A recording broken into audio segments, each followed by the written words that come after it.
What's up?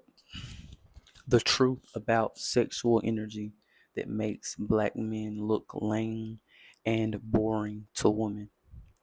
Now, one word I really want to emphasize in this video is look, how things look. And we live in a generation, and just overall, I believe there's so many people that focus on the look more than actually being about who you say you are, you know? And I think in particular, the black man, we want to please the black woman a lot of the times.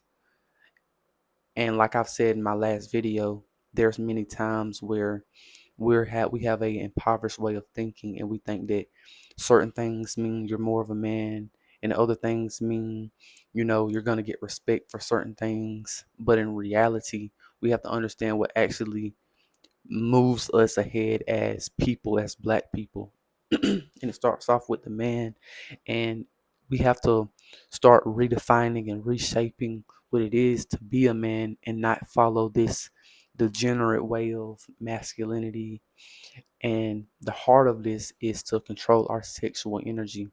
And a harsh truth that a lot of black men are going to have to realize is that you're going to look boring and you're going to look lame to low quality women who only want thugs and hood dudes and all this type of stuff.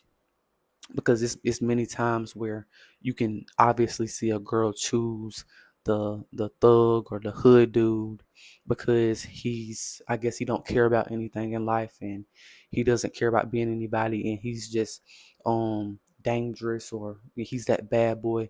But this is why a man should never go away from using logic and using common sense, because a lot of the times a man will get caught up in emotions and try to flow with the woman inside of emotions. And when you do that, that's when you get to where you have men who are super emotional, who they're super hood acting, they don't care about anything in life. And not saying the man is trying to be like a woman, but it's more so the man picks up a mentality that he shouldn't have and makes him less of a man, you know. And one thing I'm understanding is that, yeah, you're gonna look boring. You're gonna look like a lame. You're gonna look like a Poindexter, a square, whatever they may call it. But I think that what actually moves the needle is when a man stand on who he is and he doesn't break because he doesn't look right. Because the thing that I had to understand is the older you get, the more you realize that you have to prioritize being you and doing things that you like to do in life. Because when you're younger, when you're in high school, when you're in that impressionable state, you're just gonna go with the flow, and you're gonna do what's common, not necessarily what's right. You're gonna do what everybody else is doing because it's cool and you want to be accepted. And the older you get, the older you get, the more you realize that being cool and looking cool doesn't matter. And I think I have family members, I have people that I've hung around with where it's many years out of school and they still live to impress people. They still live to look cool. They rather, look rich try to become than actually trying to become rich. And I'm a man that just wants to have a high quality life, and I want to be the best version of myself. And I think with understanding that, I want to help other black men get to that level, and I want all of us to strive for that. But I think the heart of a lot of our problems is not controlling our sexual energy. And when a man is not promiscuous, a lot of times in the black community, he's going to be looked at as a square, a lame. He don't know how to talk to girls. He's gay, you know. And obviously, I'm not saying that's the only reason in my life that I've not chosen to, get with a girl at some point, because confidence can play a role, and I'll get into that. And confidence can be a problem for a lot of men, or not showing enough confidence. But I think that we have to have more men that aren't desperate, because there's so many men that I've seen in my own personal life that they never had a standard. You know, as long as they can sleep with her, that was the only real thing that they was looking for, and they wasn't trying to pick for high quality girls who actually were good people and were understanding, were easy to talk to. They just seen sex, and that's what they acted on. Now, sex is a part of a lot of things, and you shouldn't exclude sex from anything. It should be a part of the whole experience of interacting with somebody, and not neglecting that side of yourself, while at the same time you have to be able to control yourself. And I think sexual energy and being able to control that, and coupling that with, how black men, how we're conditioned to be about getting women a lot of the times. Not all black men, but a lot of black men, we think we have to act like a thug.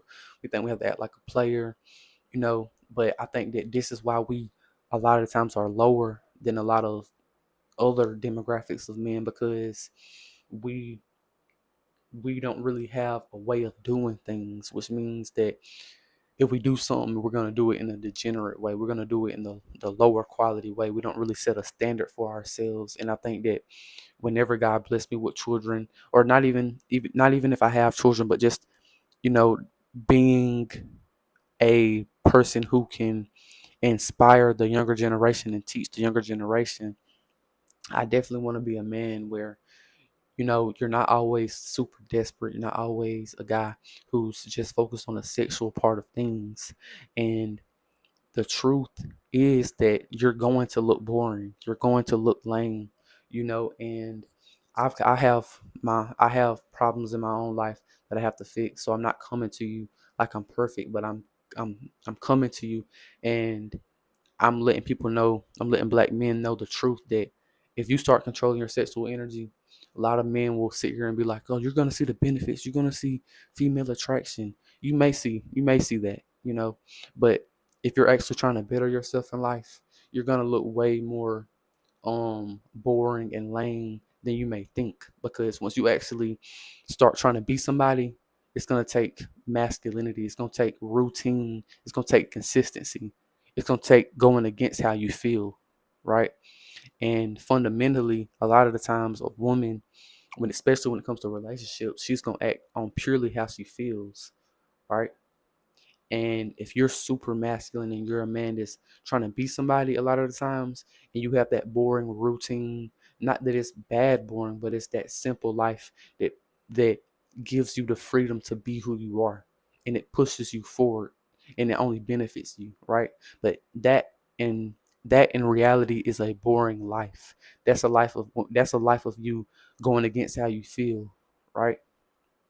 And a lot of the times that's the opposite of, you know being with a woman and being in a relationship and all these things. And that's something that I'm starting to understand, that if I really want to be somebody in my life, I shouldn't be expecting, not saying that you should be thinking negatively, but you shouldn't always be expecting, especially with semen retention, to just be this man who's going to be getting all this woman. Because a lot of times a lot of men get into the journey of, semen retention and stuff like that, to try to get more women, when in reality it should be to put yourself in a place in life where you actually like yourself, and you actually have something to live for. And I think that should be the goal. The goal should not be to um look some type of way, right? Because if anything, if you're trying to look cool and you're going to semen retention, you're doing it for the wrong reasons, right? You should be doing it to be a better version of yourself. And oftentimes, when you try to become the better version of yourself, you become more of a boring person, because you go against what feels good, right? You do what you're supposed to do, not what you want to do. And I think with black men, we have to really key in on that. And this is going to be one of those fundamental things that's going to help us get ahead and start to create a culture where we have black men that stay in the household. We have black men that they're out of that mindset of being a player and being promiscuous. And we have to get away from the men who only want to think that way. Get away from those men, condemn those men that always talk about, oh, we just got to get women, we got to get the hoes. Get away from those men, because those men those men are only going to set us back, and only going to make us have more dysfunctional families. And obviously, it's not all, it's everything is not all black men's fault, but black men are the ones responsible, in my opinion, and they're the ones that actually have to take action, and they're the ones that's gonna actually move the needle when it comes to black people rising above, and the family structure coming back, where the kids grow up and they have that perfect emotional state, that good emotional state, where you're confident, your kids have confidence in themselves because they have parents that love them and pour into them. And I could go more into with black men and fatherhood and all this type of stuff, but that's pretty much all I got to say for now. Peace out.